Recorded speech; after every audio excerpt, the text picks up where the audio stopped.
डाकिनी ननद। लठैतपुर नाम के एक छोटे से गांव में निर्मला अपने परिवार के साथ रहती थी। निर्मला के बेटे बहू बहुत ही अच्छे थे और उसकी बहुत इज्जत करते थे। पर इतने खुशहाल परिवार पर दुखों का पहाड़ टूटने वाला था। न जाने किसकी नज़र निर्मला निवास को लगी कि एक भला पूरा परिवार पूरी तरह बिखर कर रह गया। माँ जी, सुबह के 11 बज गए, आपने अभी तक नाश्ता नहीं किया। ऐसे तो तबीयत खराब हो जाएगी ना आपकी माँ जी। चलिए नाश्ता कर लीजिए अब।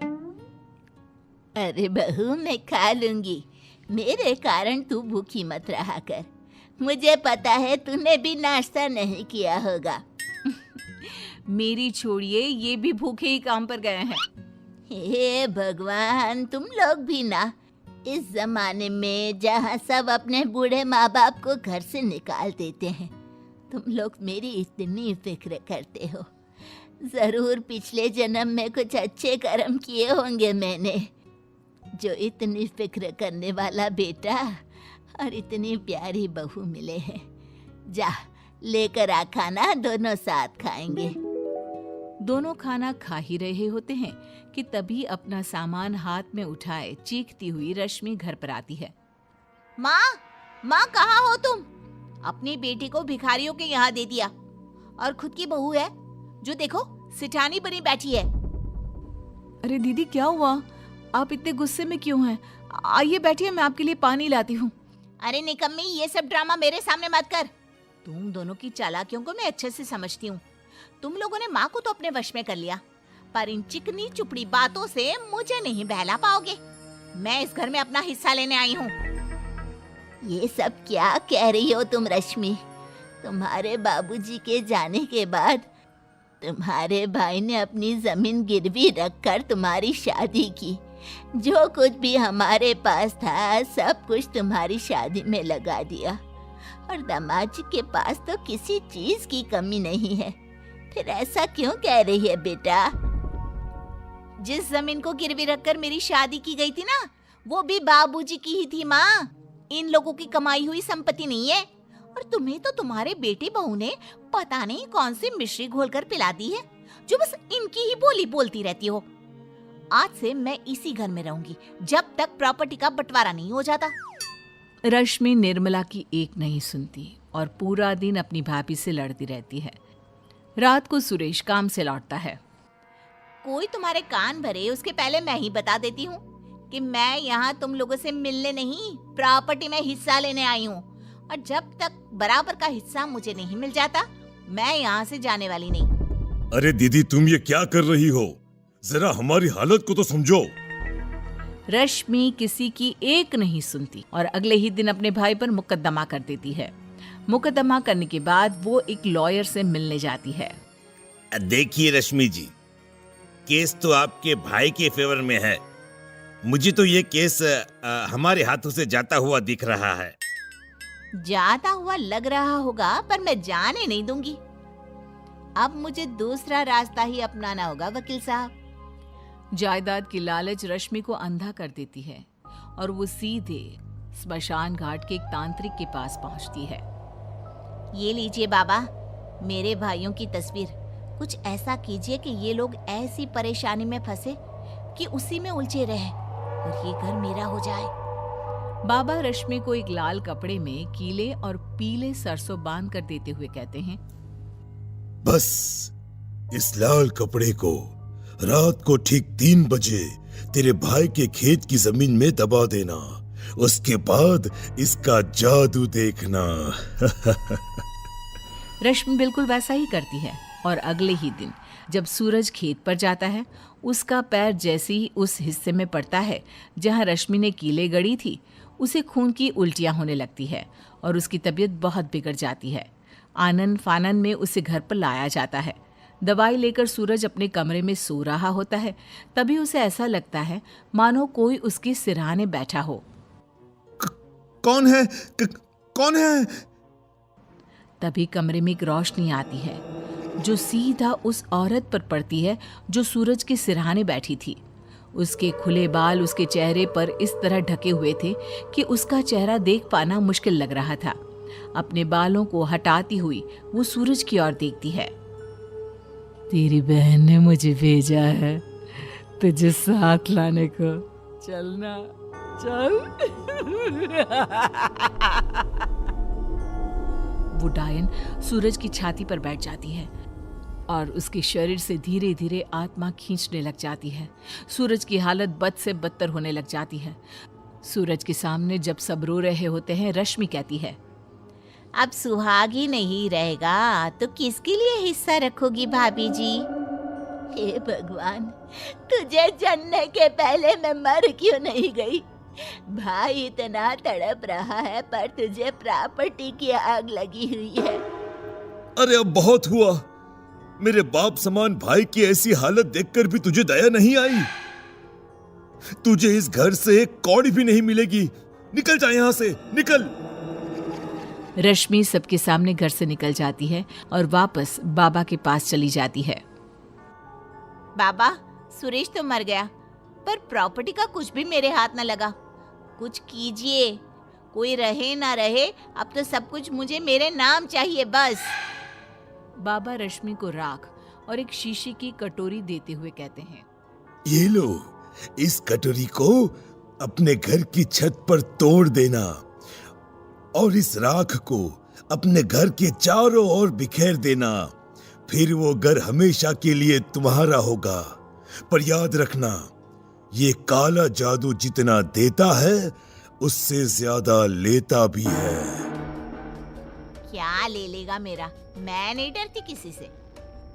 रश्मि रात के अंधेरे में कटोरी और राख लेकर निकलती है। वो घर पहुंचने वाली होती है कि रास्ते में एक पत्थर से टकराकर वो कटोरी उसके हाथ से टूट जाती है और हर तरफ राख गिर जाती है। तूने मुझे बुलाया? ले मैं आ गई। ताजा ताजा मांस।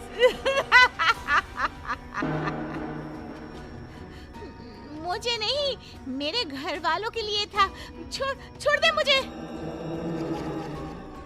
छोड़ती ही तो हूँ मैं इंसानों को। इंसान को खाती हूँ, उसके नाखून छोड़ देती हूँ। डायन सूरज को छोड़कर रेशमा के पास आ जाती है। सूरज की तबीयत सुधरने लगती है और वो ठीक हो जाता है और रेशमा के बुरे कर्म उसे ही निगल। देवरानी पड़ी जिठानी पर भारी। ये कहानी एक ही परिवार की दो बहुओं की है। पहली है चंचल जो बहुत ही सुंदर है और दूसरी है मीनाक्षी जो बहुत ही आज्ञाकारी और संस्कारी बहू है। अरे बहू, सब तैयारी हो गई ना मंदिर की? कुछ छूटता तो नहीं? नहीं माँ जी, मैंने सब देख लिया है। एक बार आप भी देख लीजिए ना। मैं तो तैयार हो गई माँ जी, चलिए अब मंदिर के लिए निकलते हैं। अरे अभी मीनाक्षी को तो तैयार हो जाने दो। सामान रखने के चक्कर में बेचारी तैयार होना ही भूल गई। जा बहू, तू भी तैयार होकर आ जा, फिर निकलते हैं। ठीक है मम्मी जी। जिठानी जी, आप ये सामान एक बार देख लीजिए ना। अरे तुमने देख लिया है ना, फिर देखने की क्या जरूरत है? अरे बहू, तू सामान की चिंता छोड़, उसे मैं देख लूंगी। जा जल्दी से तैयार हो जा। इसे कहने का कोई फायदा नहीं। शाम को मम्मी, कल मेरा ऐसे कंपटीशन है, मुझे समझ में नहीं आ रहा इस टॉपिक पर क्या लिखूं। कुछ बताओ ना मम्मी। अरे खुद से कुछ लिख लेना, मुझे परेशान मत कर। देख नहीं रहा मुझे कितना काम है। मम्मी, आप फोन ही तो चला रही हो, प्लीज कुछ बता दो ना। इधर आजा, मैं बता देती हूँ। मम्मी कुछ काम कर रही है ना। थैंक यू देवरानी जी, इस घर में एक तुम ही तो हो जो मुझे समझती हो, और वैसे भी ये काम मेरे करने के लायक थोड़ी ना है। अरे लेकिन चंचल बहू, बच्चा तो तेरा है ना, तो तू ही उसकी मदद करेगी ना। कोई बात नहीं ना माँ जी, दीदी कोई काम कर रही है। अरे ये कोई काम नहीं कर रही, बस काम से बचने का बहाना ढूंढती रहती है। अपने मेकअप का सामान देख रही होगी पक्का। पूरे दिन सजने संवरने के अलावा करती ही क्या है? माँ जी, आप सबको तो यही लगता है कि करती ही क्या है, लेकिन अपने आप को मेंटेन करना किसी काम से कम है क्या? और वैसे भी मैं देवरानी जैसी थोड़ी ना हूँ जिसको कोई पूछता ही ना हो। लोग तो मुझे देखते ही मुझसे पूछने लगते हैं और बात करने लगते हैं। आप नहीं जानती, बाहर मेरी भी कोई इमेज है। हाँ, मुझे तो समझ में ही नहीं आता तू ही तो जानती है सारी दुनियादारी, हम तो बेवकूफ है ना। अगले दिन, ये सारा सामान कैसे बिखरा पड़ा है? तुम इतने सुबह सुबह कहाँ जा रही हो? मैंने एक कमेटी ज्वाइन की है, उसकी ही मीटिंग के लिए जा रही हूँ। वो भी बिना नहाए? अरे कम से कम नहा तो लेती। अरे इतना टाइम नहीं है मेरे पास, और वैसे भी मेरा चेहरा देखकर कोई नहीं बता सकता कि मैं नहाकर नहीं आई हूँ। और ये परफ्यूम है ना, इसे लगाने से मेरे से केवल खुशबू ही खुशबू आएगी। अरे फिर भी बिना नहाए कितना गंदा लगता है। अरे इतना ही है तो कुछ मीनाक्षी से सीखो, वो नहा धोकर तैयार होकर किचन में तुम्हारे लिए नाश्ता बना रही है। देखो मेरे पास ना तुम्हारी ये बातें सुनने का वक्त नहीं है, लेट हो रहा है मुझे, चलती हूँ मैं। और वैसे भी उसका पति क्या कमाता है सब जानते हैं, वो काम नहीं करेगी तो क्या राज करेगी। जेठानी नाश्ता करके चली जाती है। छोटे के लिए ऐसा मत बोलो, जितना कमाता है परिवार के लिए काफी है। और वैसे भी मैं जो कमाता हूँ तुम तो उड़ा ही देती हो। कैसे सारा सामान बिखेर कर चली गई, क्या होगा इसका? ओह, थोड़ी देर में मुझे ऑफिस के लिए निकलना है। लीजिए भैया आपकी चाय, और आप सामान की चिंता मत कीजिए, बाद में मैं ठीक कर लूंगी। आप ऑफिस के लिए तैयार हो जाइए। थैंक यू मीनाक्षी, अगर तुम नहीं होती तो पता नहीं क्या होता। और प्लीज़ इन बेडशीट्स को चेंज भी कर देना। मैंने चंचल को कितनी बार कहा है लेकिन उसने अभी तक नहीं किया। प्लीज़ तुम कर दोगी? अरे भैया आप चिंता मत कीजिए, मैं सब कर दूंगी। ऐसे ही जेठानी अपने हर काम से भागती और देवरानी अपने काम के साथ साथ जेठानी का काम भी पूरा करती। और जेठानी बस अपना सारा वक्त घूमने फिरने और अपने आप पर लगाती। लेकिन एक दिन, अब क्या करे, ये तो बड़ी परेशानी हो गई। हे भगवान, अब तो तेरा ही सहारा है। क्यों माँ जी, ऐसा क्या हो गया? आप इतनी परेशान कभी नहीं दिखी, सब ठीक है ना? हम जो घर बना रहे थे उसके लिए हमने कुछ पैसे लोन लिए थे और चुका भी दिए थे, लेकिन आज जाकर पता चला कि थोड़े पैसे अभी भी बाकी है। बैंक वालों ने सर खा रखा है। अब आप लोगों ने पूरे पैसे भर दिए हैं, तो अब कौन से पैसे बाकी हैं? भाभी, उनसे उस समय कुछ गलती हो गई थी तो उन्हें लगा हमने पूरे पैसे भर दिए हैं, लेकिन आज हमें वहाँ से पता चला कि अभी और भी बाकी है, और उस समय से उन पर बहुत ज्यादा ब्याज बढ़ गया है। अगर हमने वो पैसे जल्दी नहीं चुकाए तो और बढ़ता ही रहेगा। अब समझ में नहीं आ रहा क्या करें। इतने कम समय में इतने सारे पैसों का इंतजाम कैसे होगा? मेरे पास एक आइडिया है। मेरे पास मेरी शादी के गहने हैं, अगर उनको बेच दे तो। तू पागल तो नहीं हो गई? अपने गहने बेच रही है? माँ जी, गहनों का क्या है, कल दोबारा बन जाएंगे, और वैसे भी गहने चले गए तो कुछ नहीं बदलने वाला, लेकिन ये घर चला गया तो। बात तो तुम सही बोल रही हो, लेकिन रकम इतनी ज्यादा है, तुम्हारे गहने काफी नहीं होंगे।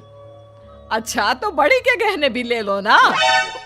मैं अपने गहने नहीं बेचने वाली। हाँ, मेरी माँ ने कितनी मुश्किल से मेरे लिए बनवाए थे। तुम्हारे ही गहने थोड़ी ना जा रहे हैं, मीनाक्षी भी तो दे रही है अपने गहने। अच्छा इतना ही है तो तुम अपनी माँ के गहने क्यों नहीं बेच देते? माँ जी के भी तो गहने हैं। ये तुम क्या बोल रही हो? वो खानदानी गहना है, बाद में तुमको और मीनाक्षी को ही तो मिलने वाले हैं। अरे रहने दे, वो नहीं देना चाहती तो कोई जबरदस्ती नहीं, मेरे पास और भी है, मैं दे दूंगी। लेकिन मुसीबत के वक्त ये पता चल गया कि किसे इस घर की फिक्र है और किसे गहनों की। लेकिन माँ, वो तो दादी के गहने हैं। वैसे भी माँ, इतनी भारी चीज बनाना मुश्किल हो जाएगा, रहने दे। अरे मुझे और कुछ नहीं सुनना। मेरे लिए ये घर सिर्फ घर नहीं बल्कि शहर में मेरी इज्जत की बात है। तुम पर तो मुझे शर्म आती है। वैसे तो बड़ी बनती फिरती हो, लेकिन ऐसे बुरे समय में साथ देने की बजाय भाग गई। अरे अब इसमें मेरी क्या गलती है? वैसे अगर गहने नहीं पहनूंगी ना तो बाहर मुझे कोई पहचानेगा भी नहीं। हाँ भैया, सही बोल रही हैं जेठानी जी। वैसे तो आप अपनी सुंदरता की इतने झंडे गाड़ती रहती हो, लेकिन ऐसी सुंदरता का क्या फायदा जब आपका मन ही मैला हो। आप ये दिखावा करना छोड़ दीजिए कि आपको इस घर की चिंता है। अगर होती तो आज यूँ इस तरह भागती नहीं, परिवार की मदद करती। तो बहू अपनी सुंदरता में इतनी खो गई है कि तुझे असल जिंदगी और दिखावटी जिंदगी में फर्क नहीं पता। तू बस दिखाती है, लेकिन मीनाक्षी कुछ बोलती नहीं, दिखाती नहीं, बस करती है। माँ आप सही कह रही हैं, मुझे माफ़ कर दीजिए, मैं झूठे दिखावे में पागल हुई जा रही थी। ये कहकर देवरानी जिठानी दोनों अपने गहने रखकर ससुराल वालों की मदद करती है।